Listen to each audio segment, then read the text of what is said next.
My name is Nick Giambruno, and I'm the editor at internationalman.com, part of the Casey Research family. Today I'm going to take a close look at a pressing issue that's only growing in importance every single day: political risk. No matter where you live in the world, political risk is growing and may soon have serious implications for you and your investments. Even here in the United States, it has become a major concern. Unsustainable government debt, a corrupt and failing political system dominated by two entrenched parties, and swings in attitude towards more government involvement in daily life are having serious ramifications you should know about. Joining me today are four of the world's top finance and geopolitical experts: Doug Casey, Peter Schiff, Mike Maloney, and Kevin Brecky. They're here to reveal what they've learned about political risk and what you can do about it. You're also going to hear firsthand from someone who moved his entire family and some of his investments out of the U.S. Now I'm going to turn to the original international man, Doug Casey, the founder and chairman of Casey Research. He's joining me today from Cafayate, Argentina. Thanks for joining me today, Doug. It's a pleasure to be here with you, and by here, I mean pleasure for me to be in Cafayate, but also a pleasure to be with you. Well, Doug, you're largely recognized as one of the original founders of the internationalization movement. What inspired you to write your best-selling book, International Man? Well, that book first came out in 1976, which was long before most people were thinking internationally and when very few people had even traveled internationally. But even then, I was of the opinion that most people have the mental attitude, the mental mindset of a medieval serf, where they're by accident of birth born in one country and they stay there. And they don't recognize that they need to diversify themselves, not just among investment classes, stocks, bonds, gold, but they need to diversify themselves geographically and politically. And that's what that book is all about. It's a book about how to make the most of your personal freedom and financial opportunity around the world. So I believe in putting theory into practice. What is the nature of political risk, Doug? Well,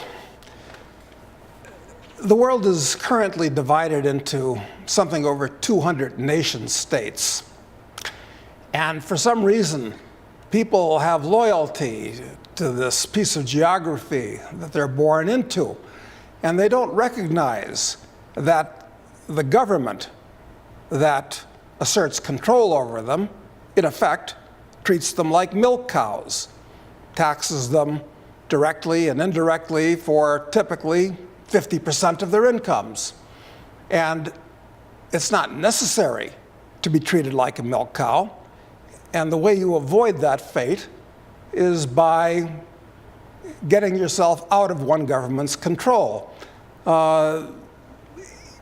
If you're an American citizen, the government treats you as its property. But if you transplant yourself to Argentina or Singapore, doesn't matter, any other country, the US government is leaving you alone, and the local government treats you as a valued tourist as opposed to a milk cow.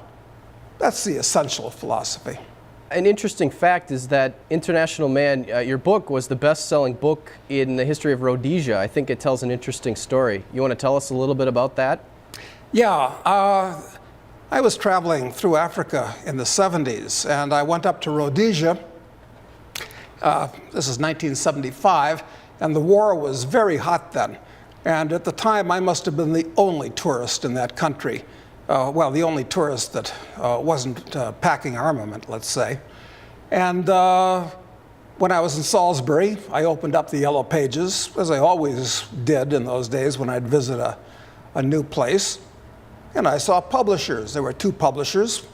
I realized that The International Man was a perfect book for that environment because there were 250,000 Europeans in that country at that point, and most of them were interested in making what they called the chicken run. In other words, get out of Dodge before you get your throat cut. So I sat down with the publishers. One of them, we got along together. He published the book. We both did very well on it. So in the late 70s, I became a media personality in Rhodesia while it still existed. Okay, interesting. So does the original premise still apply today? Oh, it absolutely does, because the countries that you see on the map on the wall, the colors are running, as has always been the case for thousands of years. And the countries that you see on the map today are not parts of the cosmic firmament. They're going to mutate and change in many, many ways. So that I'd say that the message that Rhodesia can teach the people that want to look at it is as important now as it was there and then. And anything can happen anywhere is the message. You've said before that you believe political risk is potentially the largest risk that people will have to deal with. Do you want to explain why you believe that? Yeah, sure. Especially in today's world, the investment risk in the world is extraordinarily high, but we're not talking about that. But the political risk is even higher, because the political risk is something where the government can, and in many cases will, confiscate all your assets. And even if they don't do that, your investment returns will be tagged by 10, 15, 20, 50% per year. So that's what I'm talking about with the political risk. And it's not just the financial aspects of political risk, it's the personal freedom aspects of political risk. You're told what you can do, what you can't do, where you can go, where you can't go. You're constantly being monitored by police and cameras and drones in the advanced world, so-called advanced world at this point, which is one reason why I prefer the lesser-known countries from a point of view of personal freedom as well as financial opportunity.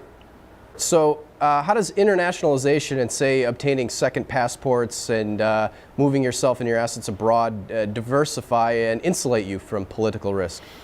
Well, first of all, if you own real estate abroad, that's one thing that they can't make you repatriate. Real estate is something they can't effectively make you do. So that's why real estate is an effective diversification abroad.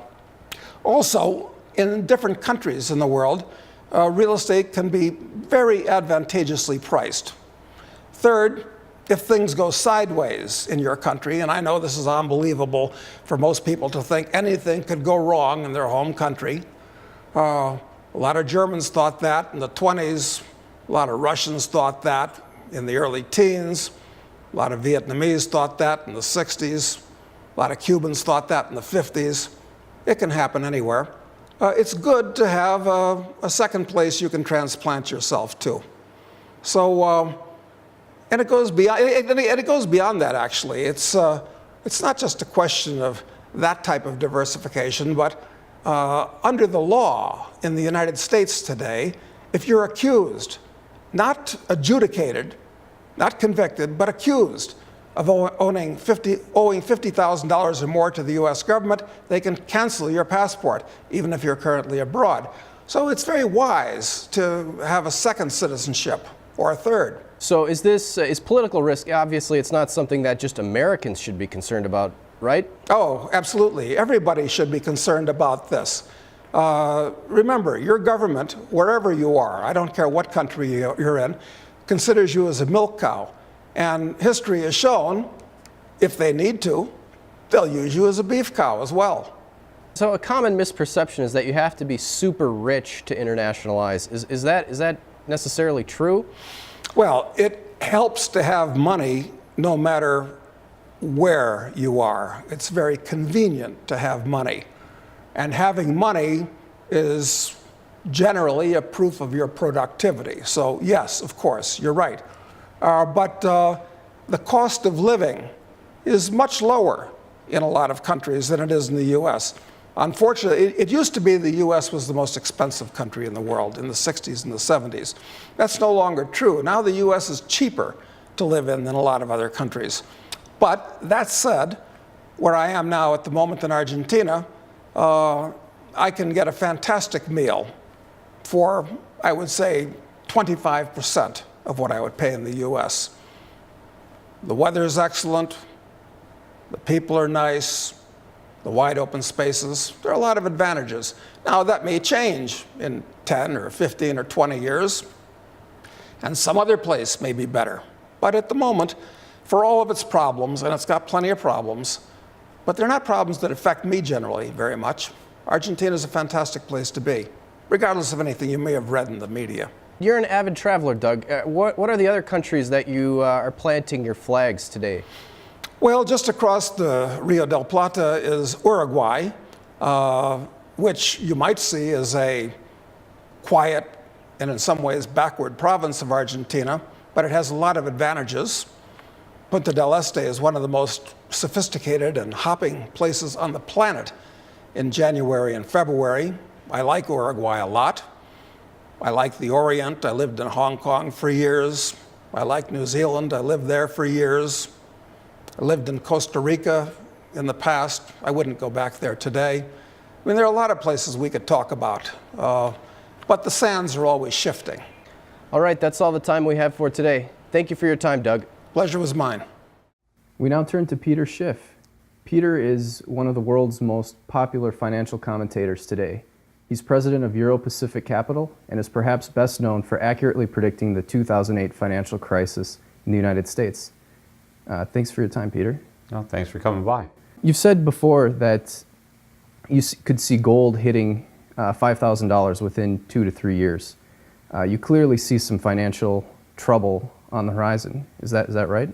Well, absolutely. I think there's more trouble on the horizon than what we went through in 2008. I think eventually I'll be better known for predicting the next financial crisis, not the last one. You've mentioned previously that the government's reaction to the 2008 financial crisis would eventually cause an even greater crisis. Do you see that playing out soon? Unfortunately, yes. I mean, how soon is very difficult to tell. In fact, right now, you've got a high level of complacency. The stock markets are rallying to new highs, nominal highs. Gold is selling off.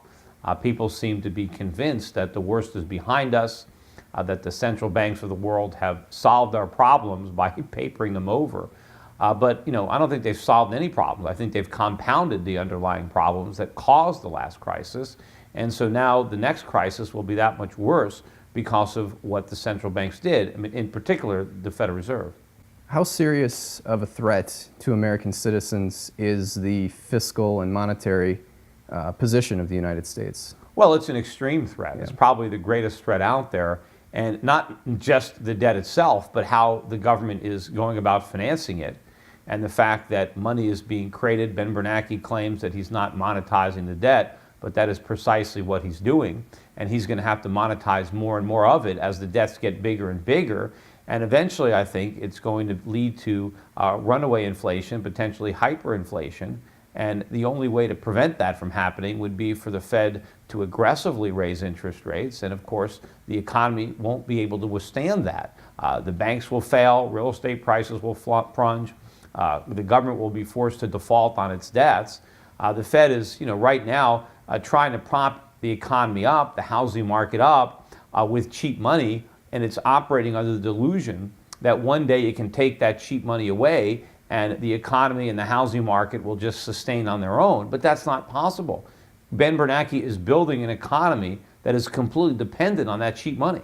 And so if you take it away, the economy implodes. But if you don't take it away, then it's worse. So what other measures do you see coming into place? Hyperinflation and inflation. What about capital controls? Well, certainly as currencies depreciate, governments look to try to find ways to stop the bleeding. And so what might happen in the United States as more and more Americans wake up to the plight of the dollar, and that's really what's going on with inflation, is where you have a huge transfer of wealth from savers, lenders, to debtors. And of course, the U.S. government is the world's biggest debtor, but a lot of American voters are in debt. They have mortgages, credit card debt, student loans, auto loans. And so the government is trying to bail out all the debtors with inflation. And so if you are a saver, if you have financial assets and you don't want to watch, your assets confiscated through a printing press, then you're going to try to protect yourself. And you might do that by moving your dollars abroad, converting them to foreign currencies, trying to get out of harm's way. And that's when you have a government potentially coming in with capital controls, things that will make it more difficult for you to do that or more expensive to do that by putting taxes on foreign currency transactions, or maybe outright prohibiting them altogether. Although I think we've already got the beginnings of capital controls, in that the government in the United States is making it very difficult for Americans to do business abroad. Many foreign financial institutions, banks, and even bullion depositories are refusing to do business with American citizens for fear of retaliation by the IRS or other government agencies. So what can Americans do to minimize this risk, and is now the time to take action? Well, the first thing that you could do is minimize your purchasing power risk. So you don't have to get your money into a foreign bank or a foreign brokerage account to get out of the dollar. So I help Americans diversify globally within a U.S. account, but their portfolio consists of foreign assets, whether it's foreign bonds, government bonds, corporate bonds, foreign stocks, dividend-paying stocks, commodities, precious metals, gold and silver. These are all things that will protect purchasing power in an inflationary time period. And the federal government, the Federal Reserve, they can't levy the inflation tax on your assets that are not in dollars, because they can't create those assets. They can only tax what they can print. So you don't want to own what the Federal Reserve can print.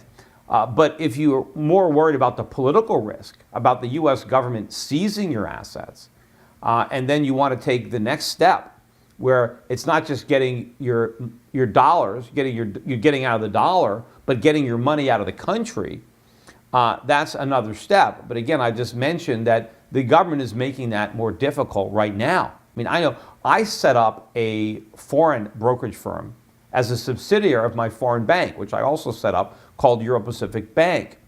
And Euro-Pacific Bank, the URL is europacbank.com if anybody wants to check it out. But I did this predominantly for foreigners who were having trouble investing with my U.S. brokerage firm, because the securities rules and regulations are now so onerous that it almost caused me to view any foreigner as a terrorist. And so if somebody in Australia wanted to open up an account with me, there was so much paperwork involved that oftentimes they would just give up halfway through the process.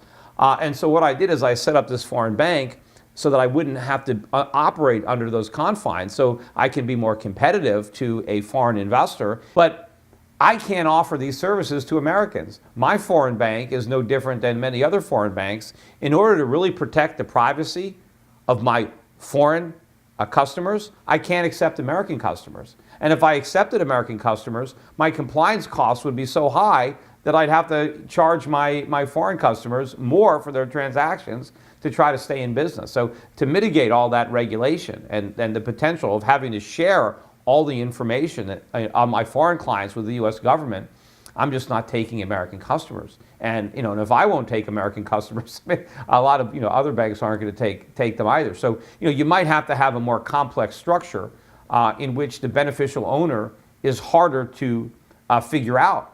But if somebody tries to do that to my bank, we're going to try to look beneath a structure, a trust or something, to see who the beneficial owner is. And if we see that it's an American, then we won't take the account. So Euro-Pacific Bank, where is it headquartered, and why did you choose that jurisdiction? Well, I'm in St. Vincent's and the Grenadines. It's in the Caribbean. Yeah, in the Caribbean. Mm-hmm. And I did it for a number of reasons. I mean, it's close to me, but also because of the banking laws. You have secrecy, privacy, and you have no tax.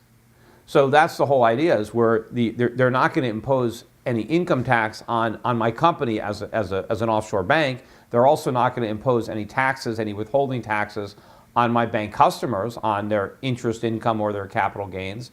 And again, no one is going to pierce the wall of secrecy. You're not you're going to have to go into a St. Vincent's court and get a court order to get any information from my bank. So I think my customers' privacy is protected, their assets are protected, and there are regulations there. We're regulated, but it's not nearly as onerous as the type of regulations that I would face trying to do this business from the United States. In fact, some of the things we're doing offshore might be completely impossible because they would no longer be economically viable if I tried to do them in America but I can do them offshore because the government doesn't impose these artificial barriers.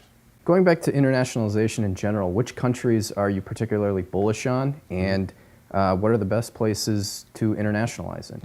Sure. I mean, it's kind of like a monetary or economic triage. You know, I'm looking around the world to see which countries are in the least bad shape. You know, which governments are the least reckless and the least irresponsible.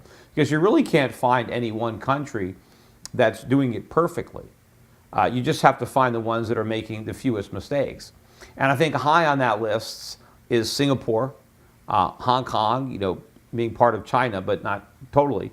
But those markets are relatively free, you know, free of regulation, free of taxation. I mean, it's not non-existent, but on a relative basis, you have a lot more freedom there, and so you have a lot more prosperity there. You have much better economic fundamentals, and not even just in those two countries, but in Southeast Asia in general. And a lot of the emerging economies there, you'll find a lot less government and a lot more freedom. People are working harder, they're saving, they're producing, they're exporting. You don't have these big imbalances, you don't have trade deficits, budget deficits. You don't have armies of people looking to retire on government entitlements. So that part of the world. In Europe, you know, we still like Switzerland, even though they're making mistakes tying their currency to the euro. I think eventually, you know, they'll change that policy. Scandinavia, we've been investors in Norway, we've been investors in Sweden.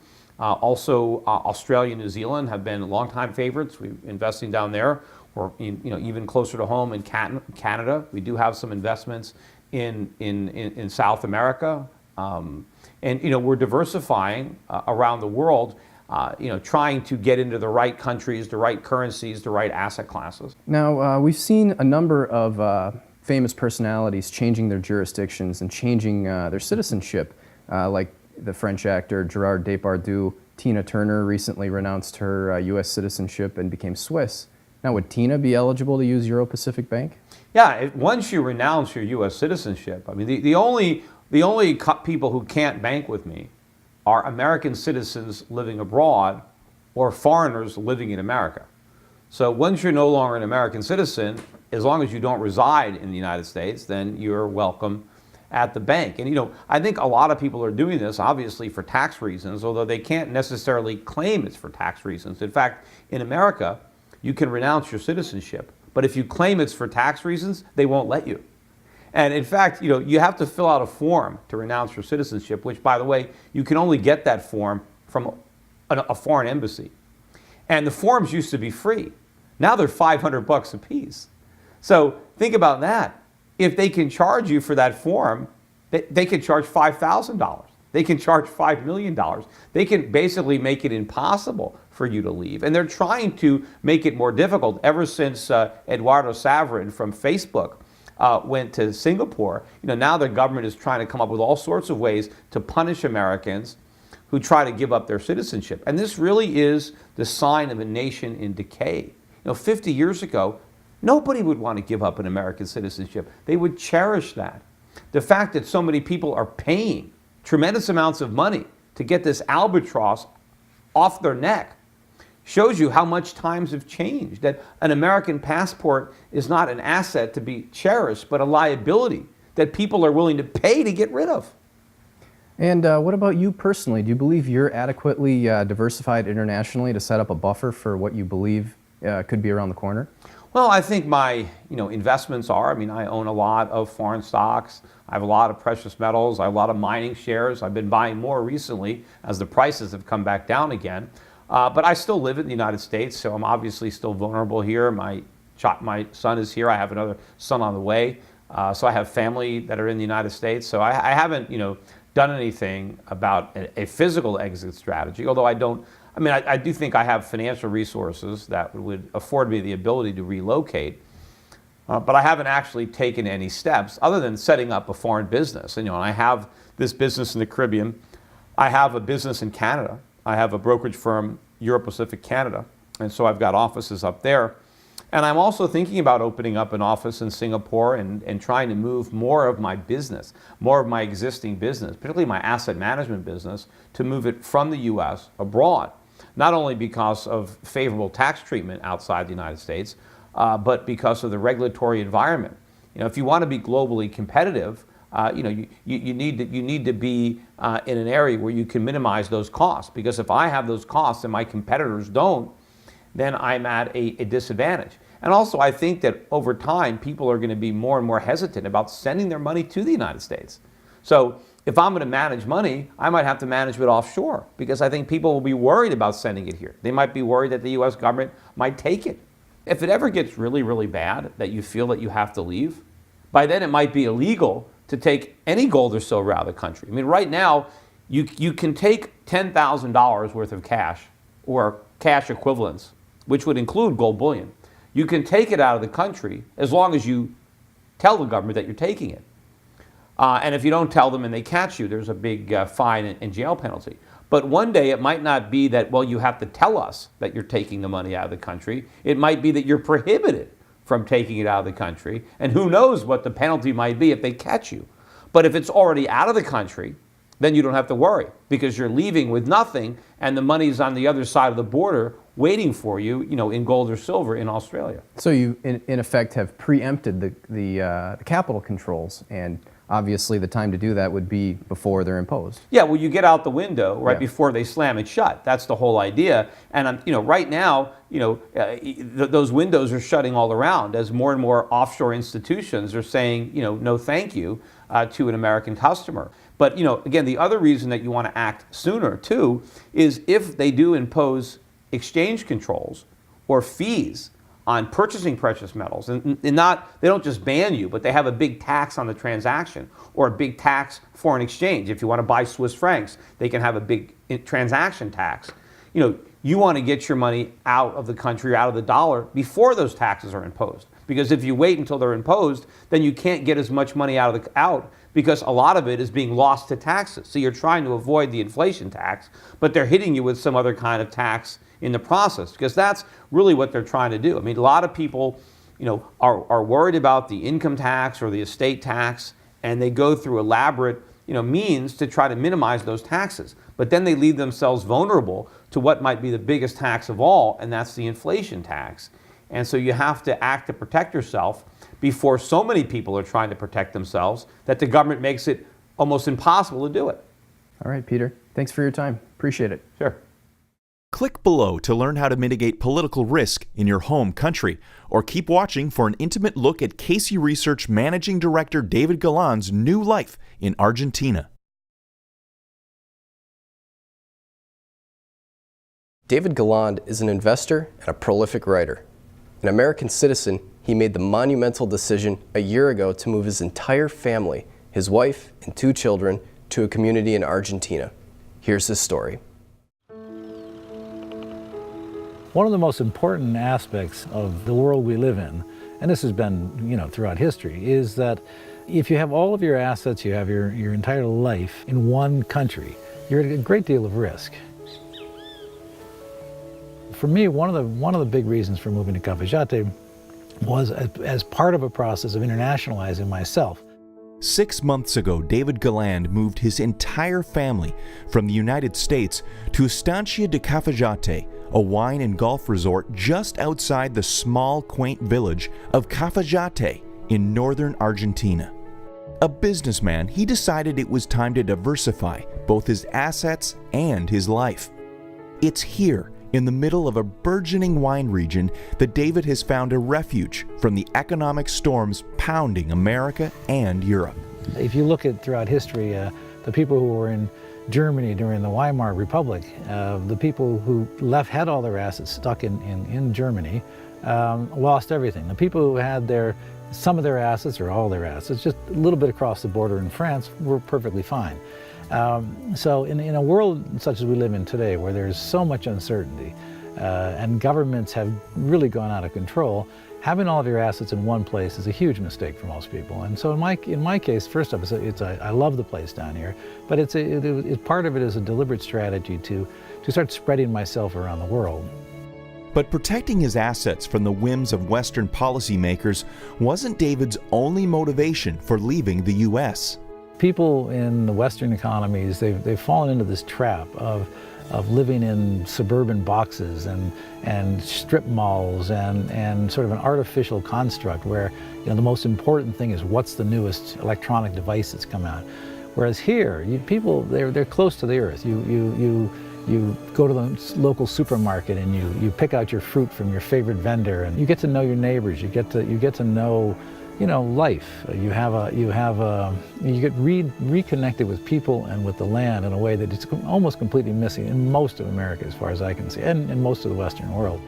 So from playing a daily game of golf to leisurely working from home, David has discovered a lifestyle that protects his hard-earned assets while also giving him an opportunity to enjoy a quality of life that would be hard to duplicate in North America. I can't think of any place in the world I'd rather be, because if I could, I'd be there.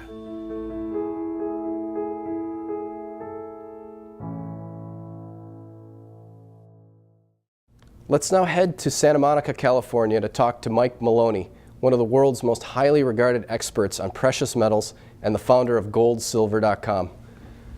Thanks for joining us today, Mike. It's a pleasure to be with you. It's clear to anyone who's remotely tuned in to the current affairs that the United States is in dire financial straits. How does the country's economic and monetary situation today compare with previous periods in history? Well, there's a lot of comparisons. We recently released a series on YouTube called The Hidden Secrets of Money, and our second episode really revolves around the 7 stages of empire. The United States is an empire. This is coming to an end, to a close now. We're repeating the same stupid mistakes that have been repeated by empires all throughout history. We've expanded the empire to a point where the cost of maintaining it is crushing us, and we've debased the currency supply to pay for it. And now what we're seeing is a loss of confidence in the currency supply that's starting to develop, and that's a global loss of confidence. The third episode of The Hidden Secrets of Money revolves around the death of the dollar and the golden nails in the dollar's coffin. We're seeing countries globally start to turn away from the dollar. So at what stage is the U.S. in right now? Well, like I said, the second episode of Hidden Secrets of Money deals on the 7 stages of empire. So we've sort of identified 7 different stages that empires go through their growth and when they reach their apex and then start their collapse. And we're in the 6th of the 7 stages right now, and we believe that we've produced enough evidence to show that we're following that same path that the Roman Empire went through and that the British Empire went through. And this is the 6th of the 7 steps is when a country has debased their currency supply enough that people start to doubt the currency and they start to rush back toward gold and silver, and that's the reason gold and silver have been rising for the past decade. Okay, so if we look at like the 1930s when FDR confiscated gold, and then in the 1970s when Nixon completely closed the gold window, maybe you can describe how monumental those 2 events were and how they compare to what's happening today. Yeah, those are 2 separate things. When FDR, they didn't confiscate gold, they nationalized it. There's a big difference between confiscation and nationalization. Confiscation, they like hit you over, they bash down your door, hit you over the head and take something from you. Nationalization, they purchase it from you and then they put it all in one place to be held in trust for the state. For the entire population of the country. And that's what they did when they purchased gold from people at $20.67 an ounce in 1933, when you were supposed to turn it over to any branch of the Federal Reserve System.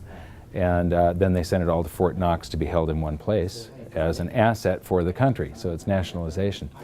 And could they nationalize it again? Yeah, they could.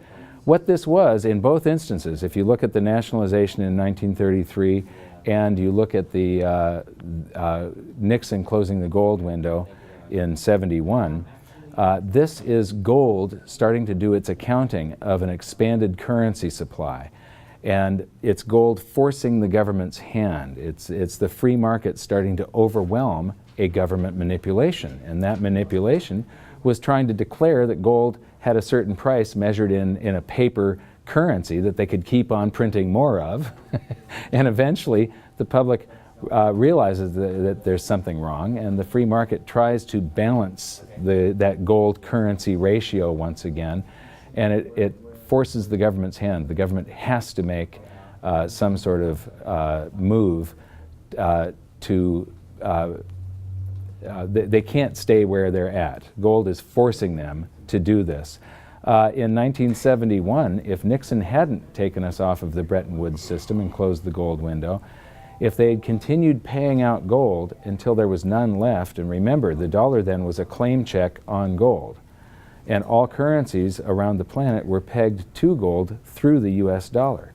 So under the Bretton Woods system, if Nixon had kept on paying out gold until it got down to no gold, and there were still more dollars, more claim checks on gold, able to come in and lay claim against gold, but we didn't have the gold to pay for it, in other words, bankrupt, then the entire world monetary system would have collapsed, and it wouldn't have just been the dollar, it would have been all currencies, because they were all pegged to gold through the dollar.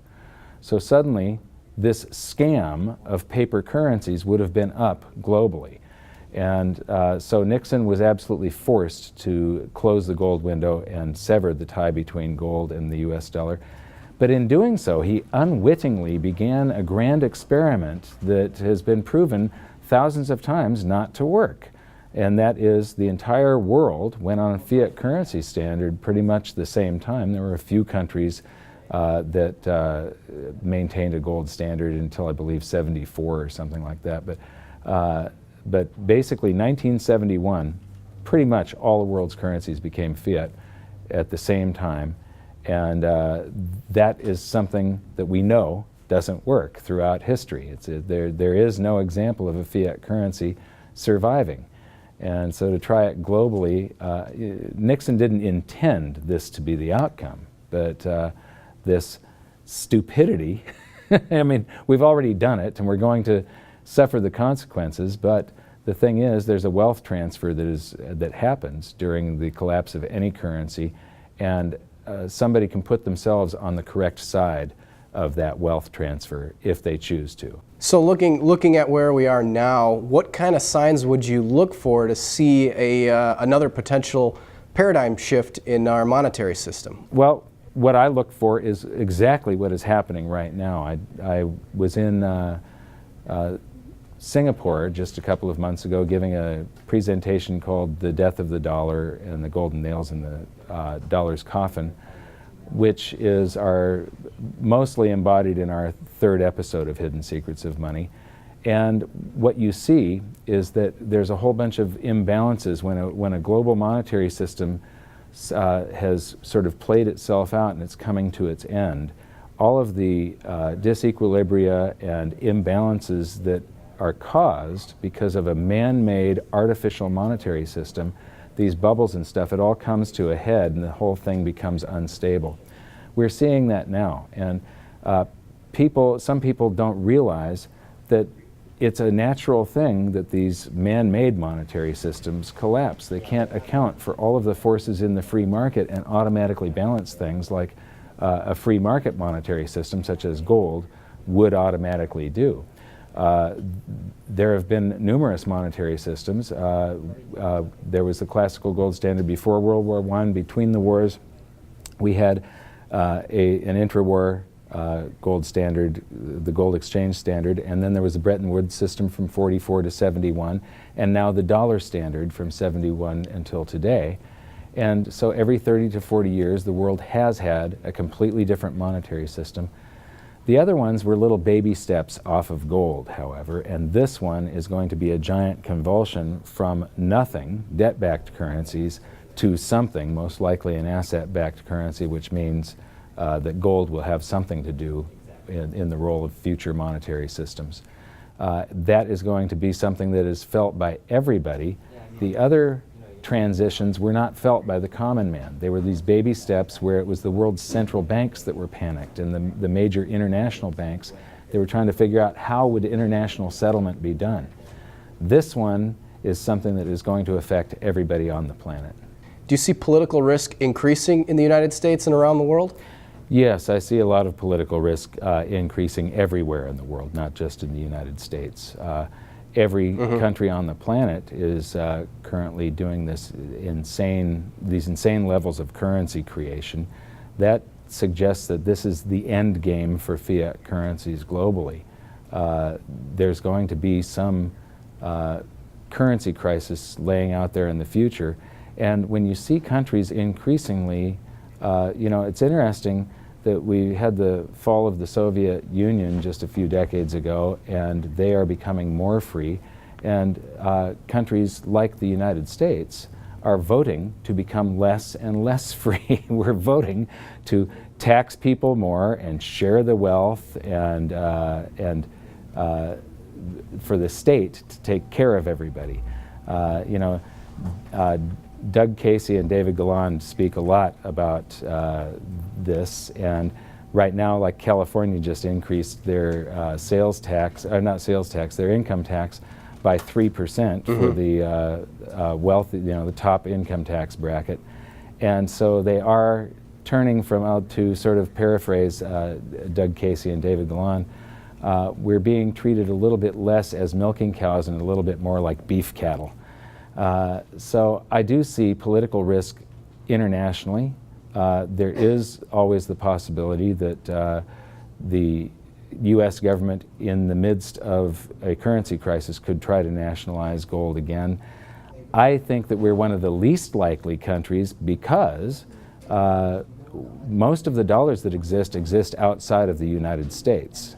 And if I was ran a brokerage house in Singapore or in Moscow or in Japan, and I heard that Obama just signed an executive order nationalizing gold once again, I would say, oh my God, there's something wrong with the dollar.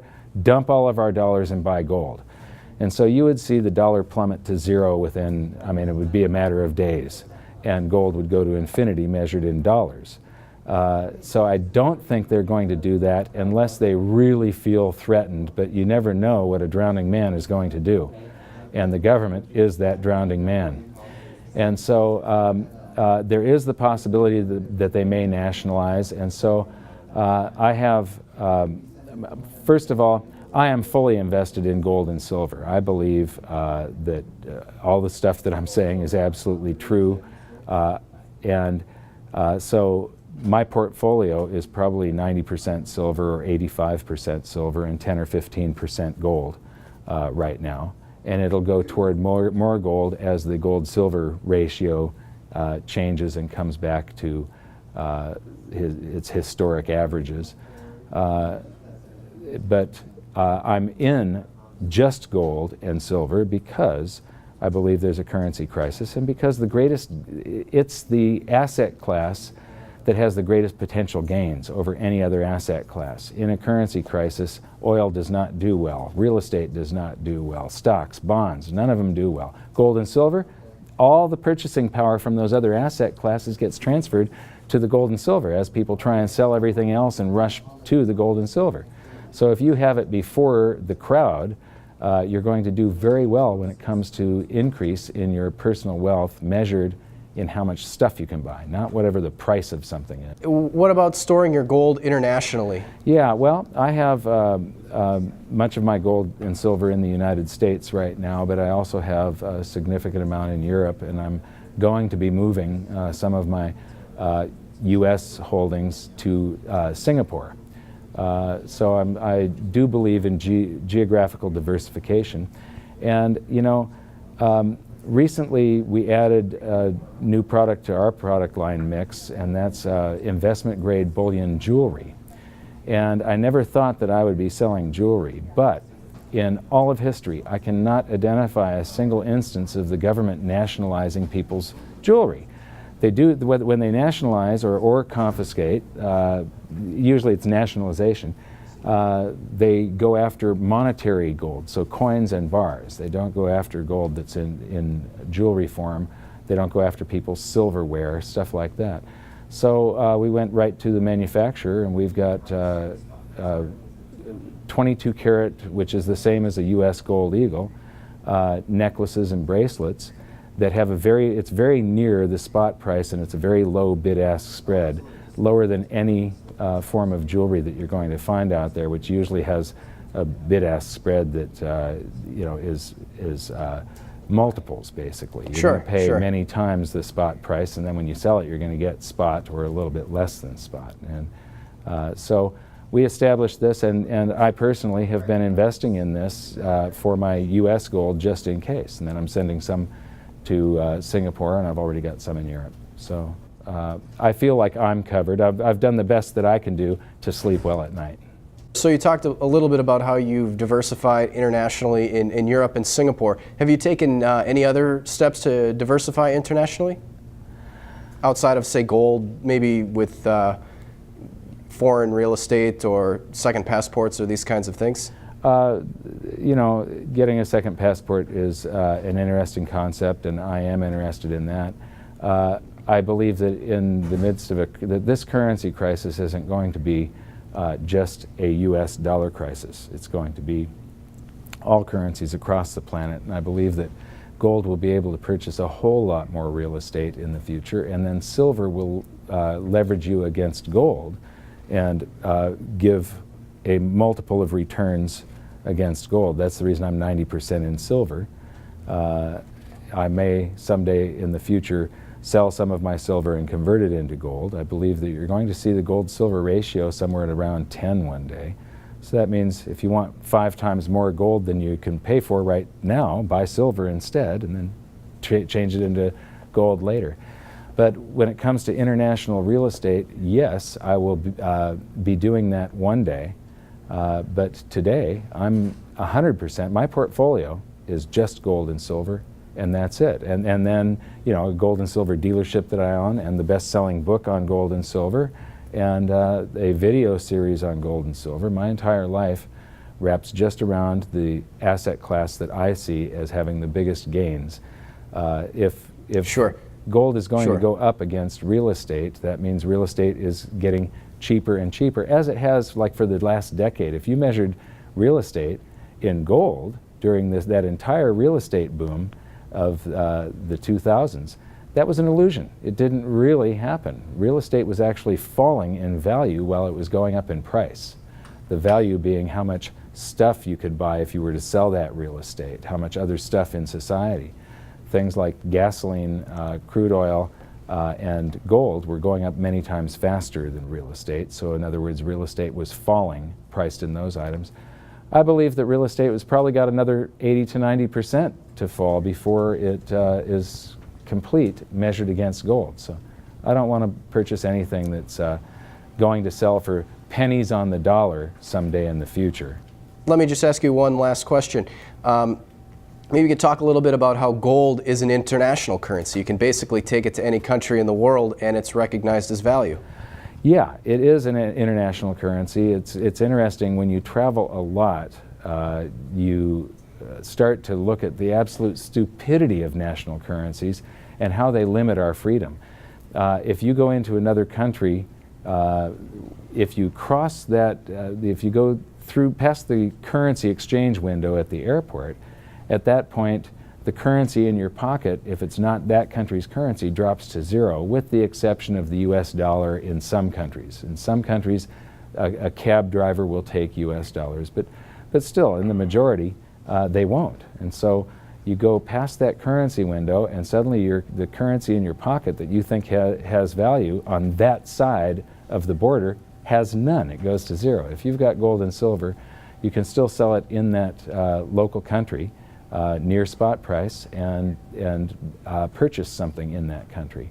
And again, that's the reason that we've introduced the bullion jewelry, because you can, when you land, you've usually got to fill out a landing card for the country that you're going into, and you have to declare, in most cases it'll say that you have to declare anything $10,000 or more of financial instruments. Well, this isn't a financial instrument, it's jewelry, so you can wear $100,000 around your neck and go into that country and legally not have to declare it.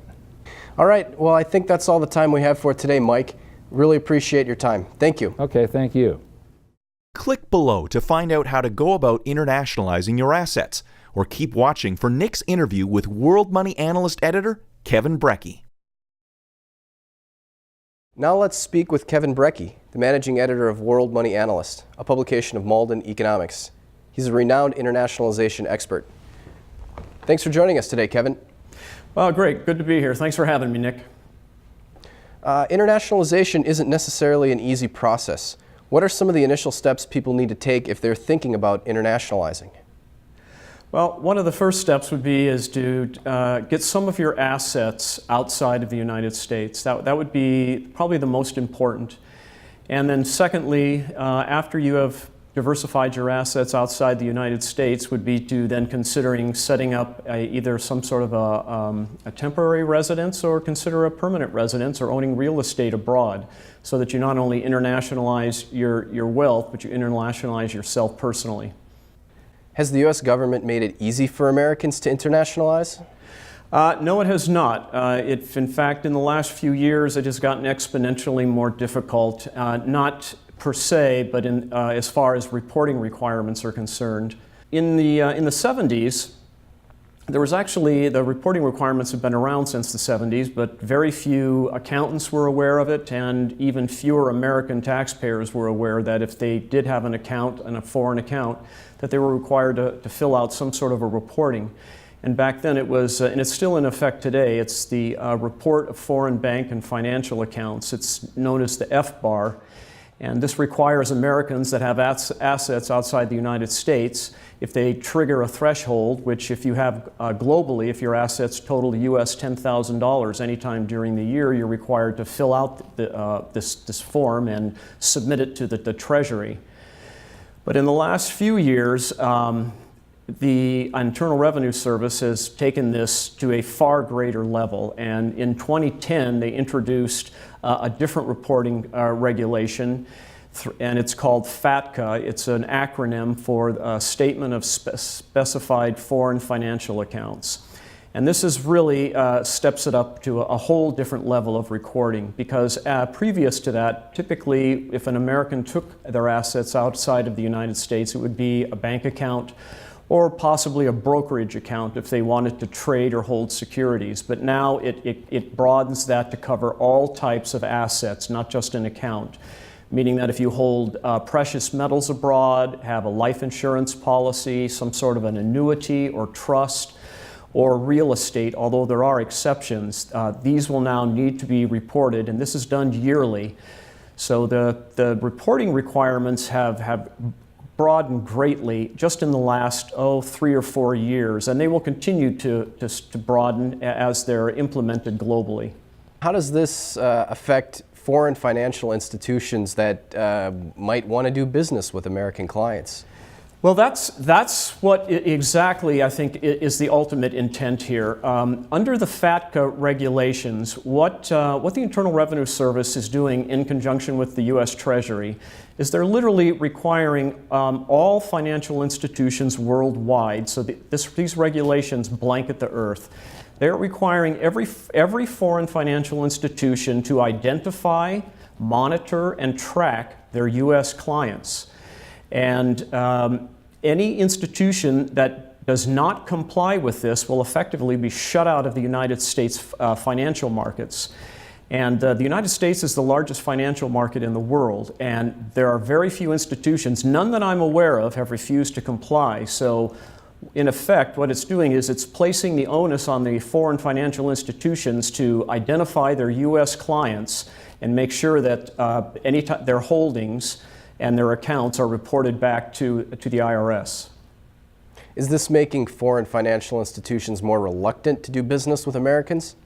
It is, and that is exactly what is happening in the last year or so, is that they had an option, is that if, in order to comply with this, with these new regulations and not be shut out of the market, what they have opted for, rather than taking on all the additional time to not only, the paperwork and the time that's dedicated to track their clients, they have simply refused to take Americans as clients. And that's not universal. It's not every financial institution and in every instance. It's very much can be personal, but there are some banks and some foreign brokerages that will not accept U.S. persons. And we should define what the IRS considers a U.S. person.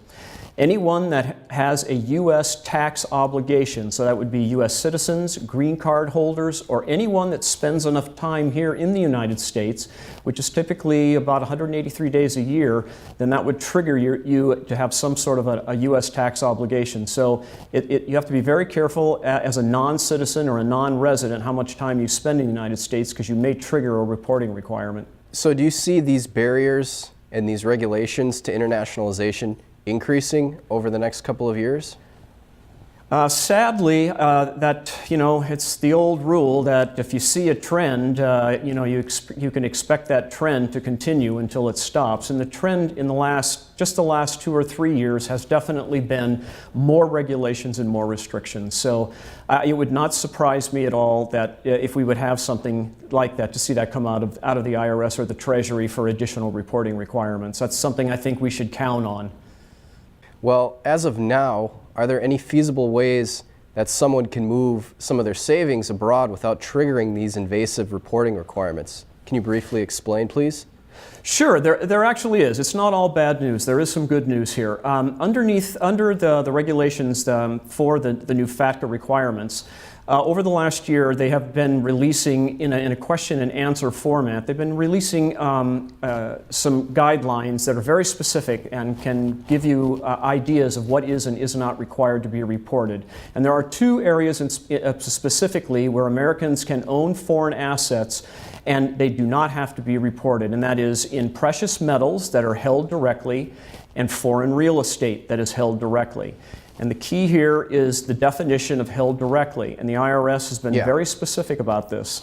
Held directly means that you are holding it not through some sort of an entity or a structure, meaning it's not held through a foreign LLC or through a foreign trust or through some kind of a fund.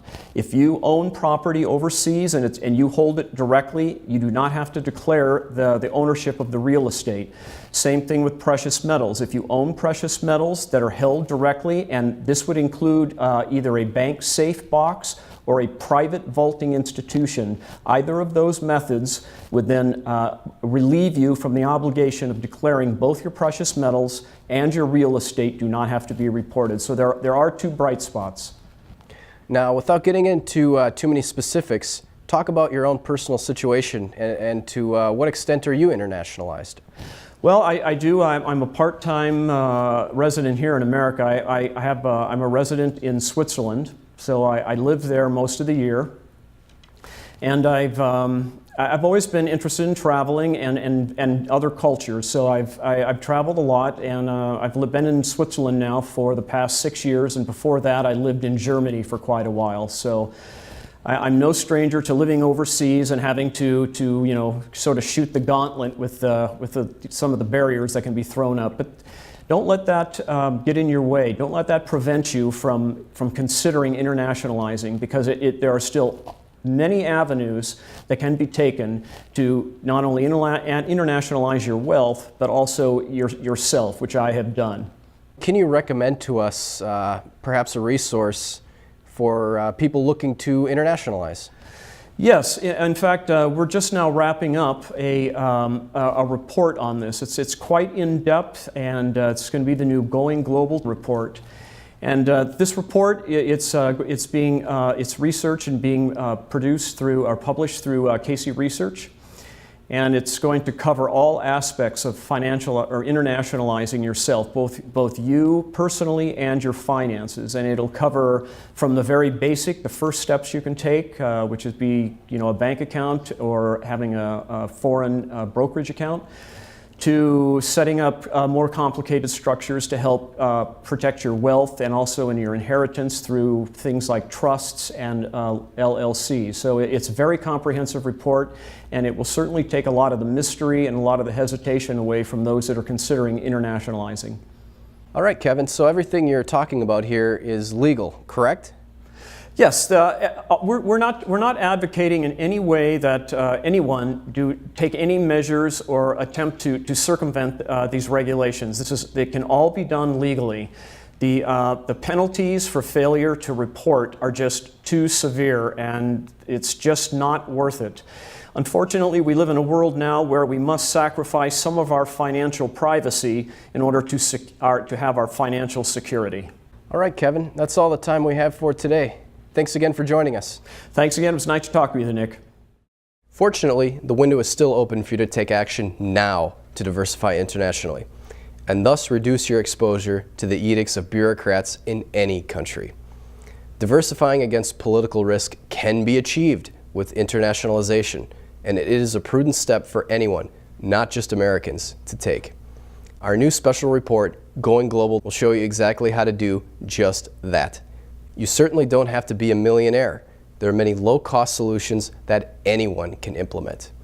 International Man is here to give you the best and most current information possible so that you can take practical action with specific and timely information on obtaining multiple passports, establishing residencies in foreign countries, spreading your savings and earning power across multiple jurisdictions, and maximizing your privacy. You can find more information at internationalman.com. Just click the link at the bottom of your screen to get started.